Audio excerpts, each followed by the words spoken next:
Selamat malam, teman cerita. Di saat dunia mulai terlelap, ada kisah yang ingin kami bagikan.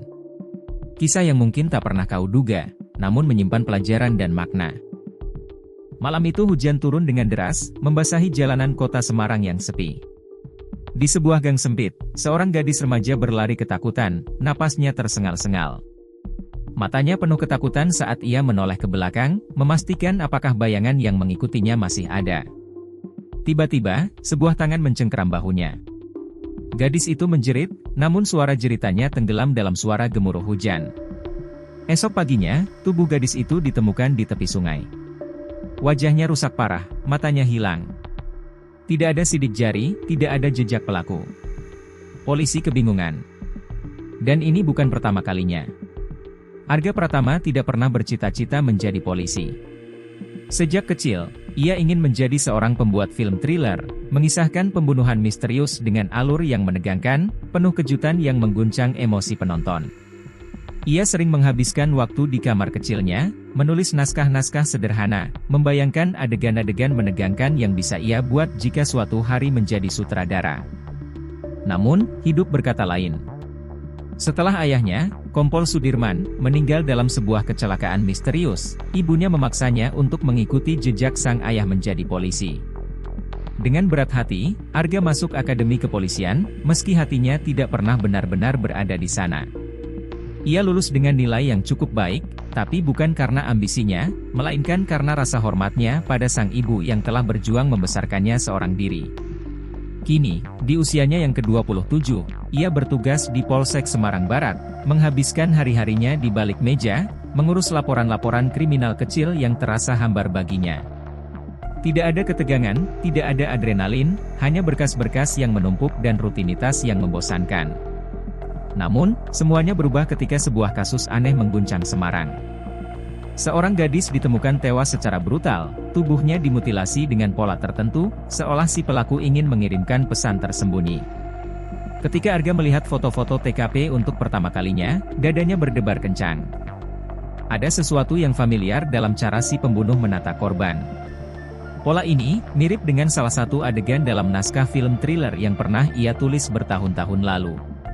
Saat itu, Arga belum menyadari bahwa ini bukan sekadar kasus biasa. Ini adalah awal dari mimpi buruk yang akan menggiringnya ke dalam labirin gelap penuh rahasia, di mana batas antara kebenaran dan ilusi mulai kabur. Dalam 2 bulan terakhir, sudah 4 gadis remaja ditemukan tewas dengan cara yang mengerikan. Semua korban berusia antara 14 hingga 16 tahun, dan memiliki satu kesamaan, sebelum menghilang, mereka menerima telepon dari nomor tak dikenal. Ketika Arga membaca laporan kasus itu, rasa penasaran di dalam dirinya muncul. Ia tahu ini bukan pembunuhan biasa. Ini kerja seorang psikopat. Namun, atasannya, Kompol Budi, menolak melibatkannya dalam kasus ini. Kau cuma petugas administrasi, Arga. Jangan coba-coba jadi detektif. Tapi Arga tak bisa tinggal diam. Dengan bantuan sahabatnya, Rian, seorang polisi forensik, ia mulai menyelidiki secara diam-diam. Arga menemukan pola dalam kasus ini. 1. Semua korban menerima telepon sebelum menghilang. 2. Mereka ditemukan dengan wajah rusak dan mata hilang. 3. Ada simbol aneh yang diukir di tubuh mereka, sebuah bentuk segitiga dengan garis miring di tengahnya. Saat mencari tahu tentang simbol tersebut, Arga mendapat informasi mengejutkan. Simbol itu mirip dengan logo seorang pesulap yang pernah terkenal di Semarang 2 dekade lalu, Damar Wicaksono, seorang ilusionis jalanan dengan trik-trik yang disebut-sebut mendekati sihir. Damar bukan sekadar pesulap biasa.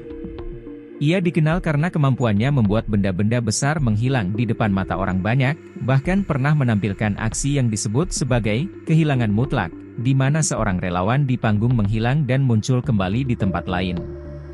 Namun, namanya lebih sering dikaitkan dengan rumor gelap daripada sekadar hiburan.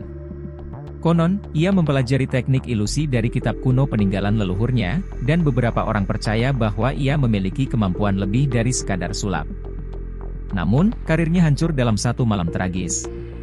Dalam sebuah pertunjukan besar di alun-alun Semarang, Damar mencoba melakukan trik barunya, menghilangkan dirinya sendiri di depan ribuan penonton. Sayangnya, trik itu gagal total. Tubuhnya memang lenyap di tengah pertunjukan, tetapi ia tidak pernah muncul kembali di tempat yang seharusnya. Penonton yang awalnya terkesima mulai kehilangan kesabaran. Beberapa dari mereka mengejeknya, menganggapnya gagal, bahkan ada yang melemparkan botol ke arah panggung. Saat itu, layar besar yang dipasang di tengah lapangan tiba-tiba menyala, menampilkan rekaman gelap yang tampak seperti siaran langsung. Di dalamnya, terlihat sosok Damar, terjebak dalam sebuah ruangan sempit dengan dinding-dinding tertutup simbol yang sama dengan yang ditemukan Arga di TKP pembunuhan. Wajahnya dipenuhi ketakutan, dan suara serak terdengar dari balik layar. Ini bukan sulap. Ini adalah kebangkitan. Seketika, layar itu mati, dan Damar menghilang. Sejak malam itu, ia tak pernah terlihat lagi. Tak ada jasad, tak ada jejak. Beberapa orang mengatakan ia melarikan diri, yang lain percaya bahwa ia dibunuh oleh orang-orang yang menganggapnya menistakan ilmu hitam. Namun, beberapa saksi mengklaim melihat bayangan seorang pria bertudung di beberapa tempat di Semarang, terutama di lokasi-lokasi yang sering terjadi peristiwa mengerikan. Arga merasakan sesuatu yang mengerikan menjalar di tulang punggungnya. Apakah mungkin Damar masih hidup? Dan jika ya, apa yang sebenarnya terjadi 20 tahun lalu? Ketika Arga mulai menyelidiki lebih jauh, sesuatu yang aneh terjadi. Malam itu, saat pulang ke kos, ia merasa ada yang mengikutinya. Ia mempercepat langkahnya, namun bayangan itu tetap ada. Tiba-tiba, teleponnya berdering. Sebuah nomor tak dikenal. Perlahan, Arga mengangkatnya. "Jangan ikut campur, Arga." Suaranya berat, dingin, dan penuh ancaman. Jantungnya berdegup kencang. Ia menoleh ke belakang. Tak ada siapapun di sana. Namun, saat ia membuka pintu kamar, ia menemukan sesuatu di mejanya, sebuah boneka dengan mata yang dicungkil.